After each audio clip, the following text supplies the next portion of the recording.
ಅಂಕಿಅಂಶ ಹೇಳ್ತಾ ನಾನು ಅಂಕಿಅಂಶ ಎದಕ್ಕೆ ಹೇಳ್ತಾ ಇದ್ದೇನೆಂದ್ರೆ ನಮ್ಮ ರಾಜ್ಯ ಸರಾಯಿ ಮೇಲೆ ಡಿಪೆಂಡೆಂಟ್ ಆಗ್ಬೇಕು, ನಮ್ಮ ರಾಜ್ಯದ ಬುನಾದಿ ಸರಾಯಿ ಮೇಲೆ ಆಗ್ಬೇಕು.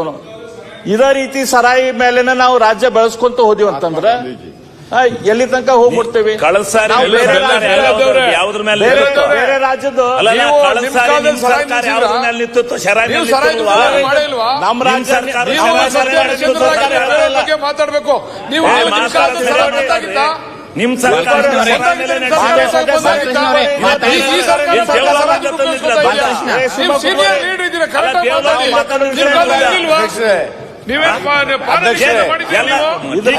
ಒಂದು ರೀತಿ ನೀತಿ ವಿನಂತಿ ಮಾಡ್ಕೊಂತೇನೆ. ಮಾನ್ಯ ಸದಸ್ಯರಲ್ಲಿ ವಿನಂತಿ ಮಾಡ್ಕೊಂತೇನೆ. ಉಪನಾಯಕರೇ ಇಲ್ಲ ಹೇಳ್ತಾ ಇರೋದು ನಾವು ಆಪರೇಷನ್ ದುಡ್ಡು ಸರ್ಕಾರ ಮಾಡ್ತಾ ಇದ್ದೀವಿ,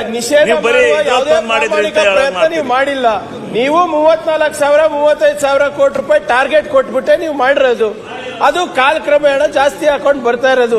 ಹೌದಪ್ಪ, ನೀವು ನಿಷೇಧಕ್ಕೋಸ್ಕರ ಹೋರಾಟ ಮಾಡಿದ್ರಿ, ನೀವೆಲ್ಲ ಬೀದಿಗಿಳಿದಿ, ನೀವು ಇದೆಲ್ಲ ನಿಷೇಧ ಆಗ್ಬೇಕು, ಯಾರು ಇದರಿಂದ ನೀವು ತೆರಿಗೆನೆ ಸಂಪಾದನೆ ಮಾಡಬಾರ್ದು ಅಂದ್ರೆ ನಿಮ್ ನೈತಿಕತೆ ಇದೆ. ನಿಮ್ದ್ರಲ್ಲಿ 35,000 ಕೋಟಿ ಇತ್ತು, ಈಗ 38,000 ಕೋಟಿ ಇದೆ. ಗುಜರಾತ್ ನೋಡಿ ಸರ್ಕಾರ ಇದ್ದಾಗ ಅವರು ಮಾಡ್ಯಾರ, ನಾವು ರಾಜ್ಯ ಯಾವ ರೀತಿ ಮುಂದೆ ತಲೆ ಮೇಲೆ ಹೊಡೆದು ಅಲ್ಲ ಅಧ್ಯಕ್ಷರೇ, ಮಕ್ಕಳಿಗೆ ತಲೆ ಮೇಲೆ ನಮ್ ಸರ್ಕಾರ ಇದನ್ನ ಸರ್ಕಾರ ನಾಳೆ ನಡೀತಾ ಇರೋದು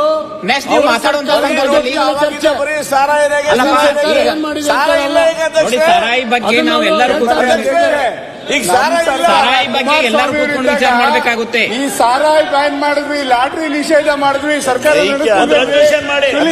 ನೀವು ಇರ್ಲಿಲ್ವೇನ್ರಿ? ಕುಮಾರಸ್ವಾಮಿ ಬ್ಯಾನ್ ಮಾಡಿದ್ರು, ಲಾಟ್ರಿ ಬ್ಯಾನ್ ಮಾಡಿದ್ರು, ನಿಮ್ಗೆ ಗೊತ್ತಿಲ್ವಾ?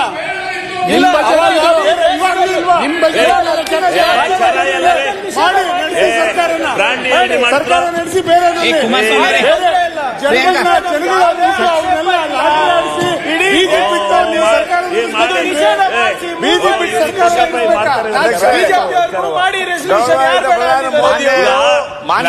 ದೇಶದಲ್ಲಿ